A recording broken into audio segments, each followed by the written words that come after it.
We're making gooey butter cake today.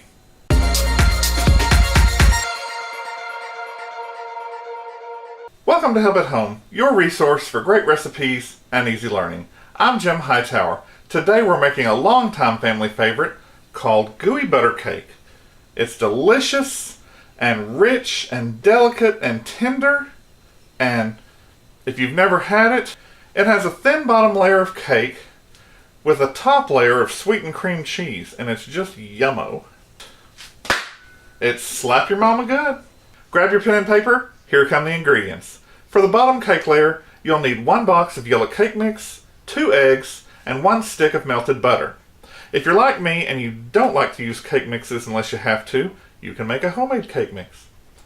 For the homemade cake mix, you'll need 1½ cup sugar, 1 3/4 cup flour, 3 teaspoons baking powder, or 1 tablespoon, 1 teaspoon salt, and 1½ teaspoons vanilla. My secret ingredient to make that bottom cake layer more tender is 1 tablespoon of white shortening, like Crisco. For the filling, you'll need 1 8-ounce package of cream cheese, softened to room temperature, which can take at least an hour, 2 eggs, and 3 cups of powdered sugar, which is less than the original recipe calls for, but this is rich as sin already. In Big Red, I have all my dry ingredients and my butter, and then I'm going to pour in my 2 eggs, and I'm just going to mix that for a second or two. Put that down, and just pour in my vanilla. What you want to do is you just want to mix this until it holds together. So you really want your butter either soft or melted. Mine had been sitting out for over an hour, so it was pretty soft.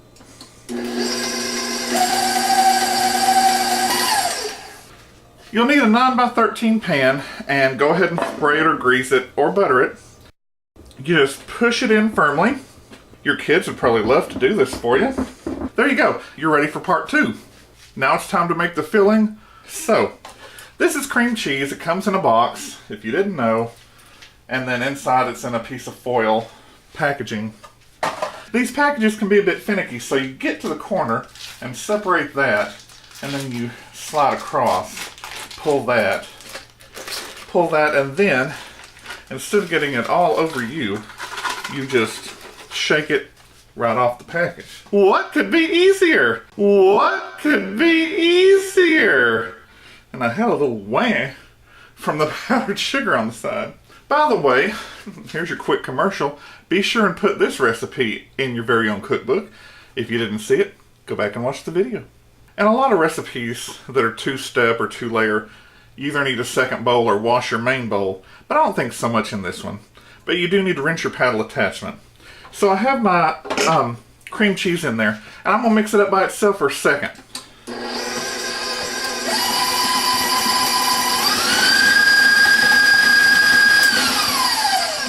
You can be rough with cream cheese. The rougher the better.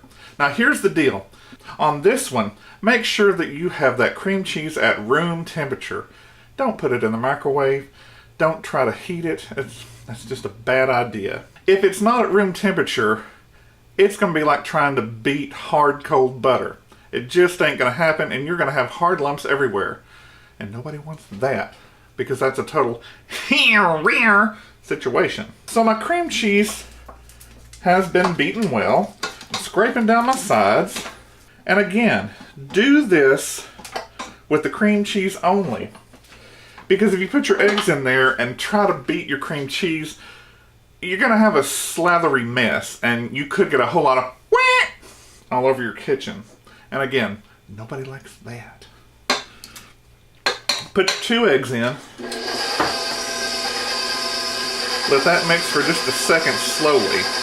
And mine is sticking on the bottom. And so if it does, you just need to stop, scrape it, and make it submit. The cream cheese will obey.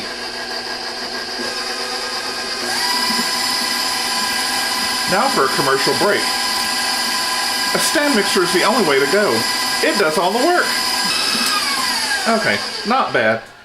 If you can see this, which maybe you can't, vlogger style, it is still kind of in some bits, but that's okay. When we get our powdered sugar in, it's going to get better. Now this is one of those things that I'm going to say, go slowly, please.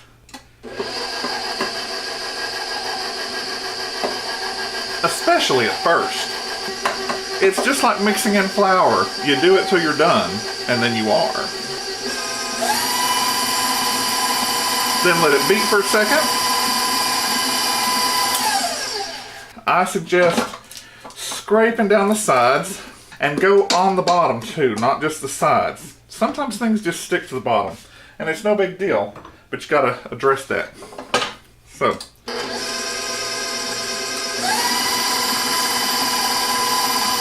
Then you can give it a good beat. You've been wanting to beat something. That's it. And you just put this right on top.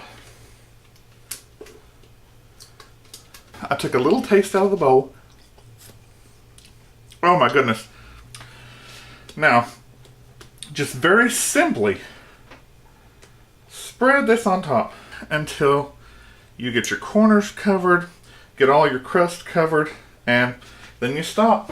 Into your 350-degree oven for about 40 minutes. And with my extra insurance, check it at about 20-25 minutes and go from there. Then you can write it in your book, just like our videos. 35 minutes was about right for me. Anyway, you can see it's nice and semi-golden on top. It's kind of puffed. It'll go down just a little bit as it cools. Now, you must let it cool. I know it's yummy and you want to dig right in. But if you put your powdered sugar on top now, it'll melt and it'll become an invisible sugar glaze. And that's not attractive. It's been about 45 minutes and now we're ready to put the powdered sugar on top. And I'm going to teach you the coolest thing you've ever seen. Right here I have 1/4 cup of powdered sugar that I held out. Now check this out. This is something I learned from Julia Child. Just pat it on your finger and you can get as little or as much on there as you want. Look at that! Isn't that cool? If you like this recipe for gooey butter cake, also known as Ooey Gooey, give it a thumbs up. Subscribe and share with your friends who like to cook or just want to learn how. Drop me a line in the comments below about your experiences with this recipe and what else you'd like to see in the kitchen. Even if it's an idea for something in the winter, tell me now so I can plan. I'm always looking for new ideas. Click the bell in the top right hand corner for notifications. I'm Jim Hightower, and remember, everyone needs help, even me.